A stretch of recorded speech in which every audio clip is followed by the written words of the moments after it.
हज़रत अबू तुफ़ैल रज़ी अल्लाह ताला अन्हु सहाबी रसूल हैं, सहाबा में सबसे आखिर में विसाल हुआ 102 सिने हिजरी को। आपके बारे में आता है आपकी 100 साल से ज़्यादा उम्र थी, 7 से 8 साल आपने रसूलुल्लाह के साथ गुजारे। हज का मौका था, अरफात के मैदान में एक पत्थर के ऊपर बैठे हुए थे, तो लोग लाखों की तादाद में जगह जगह से आए हुए थे। वक्त मुख्तसर है, मैं जल्दी से अपना कलाम आगे बढ़ा रहा हूँ, आपने तवज्जो फरमानी है। अब लोगों को पता चला हज के अंदर अल्लाह के रसूल भी नहीं, हुजूर का ज़माना गुज़र गया, फिर सहाबा भी नहीं, लोगों के जहन में ये था। लेकिन किसी ने ना दूसरे को बात बता दी, यार एक सहाबी हैं अभी ज़िंदा। अच्छा वो कहाँ हैं? उन्होंने कहा वो हज करने आए।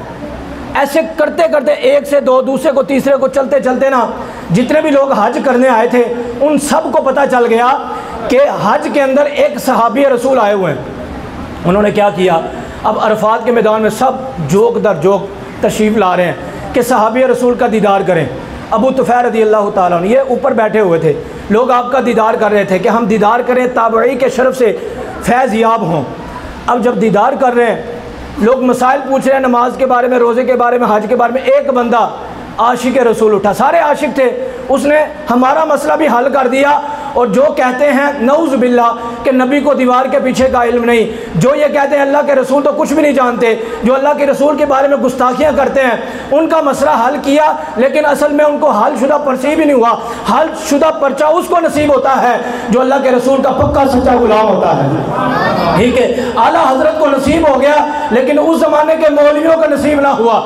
अब एक बंदा खड़ा हुआ, आप अल्लाह के रसूल के सहाबी हैं, आपको कम नज़र आने लगा था, उम्र भी बहुत ज़्यादा हो गई, ये बता दें हमें कि आका करीम सल्लल्लाहु अलैहि वसल्लम दिखते कैसे थे? हुजूर को देखते तो हुजूर दिखते कैसे थे? अल्लाह अकबर। उनकी आंखों में नमी आ गई। कहते मैं बातें बड़ी कर सकता हूँ, लेकिन 3 लफ्ज़ों में बात ख़त्म कर देता हूँ, 3 लफ्ज़ों में बात समझ जाओगे। हदीस पाक है, कहने लगे काना अबयदा मलीहन मुकस्सदन, कहने लगे हुजूर अबियत थे। अबियत का मतलब क्या है? अपनी ज़ुबान में हुजूर बड़े ही सोने थे, ठीक है, बड़े कमाल वाले थे, हुस्न वाले थे, अल्लाह अकबर, सफ़ेद रंगत वाले थे। फिर कहने लगे मलीहन नमकीन हुस्न वाले थे आप सल्लल्लाहु अलैहि वसल्लम। इस पर उलमाए किराम ने कहा ये नमकीन हुस्न वाले से मुराद क्या है? कहने लगे आसान करके बात समझा दें, बड़े दलाइल हैं वो। कहने लगे दस्तरखान सजा हो तो सामने मीठे चावल भी रखे हों, जैसे भट्ट साहब ने दोपहर के टाइम रखे हैं, और नमकीन चावल भी, ठीक है।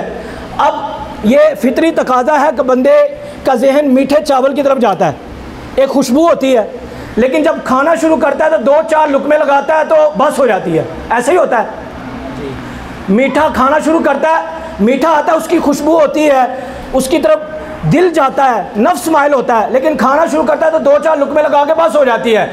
लेकिन जब नमकीन खाना शुरू करता है तो कई ऐसे साढ़े भी नौजवान जो 10-10 प्लेटा भी खा जाते हैं, ठीक है। यानी उन्होंने ये समझाया नमकीन हुस्न से मुराद ये है कि जो हुजूर को देखता है वो देखता ही रह जाता, इससे मुराद देखता है वो देखता ही रह जाता है।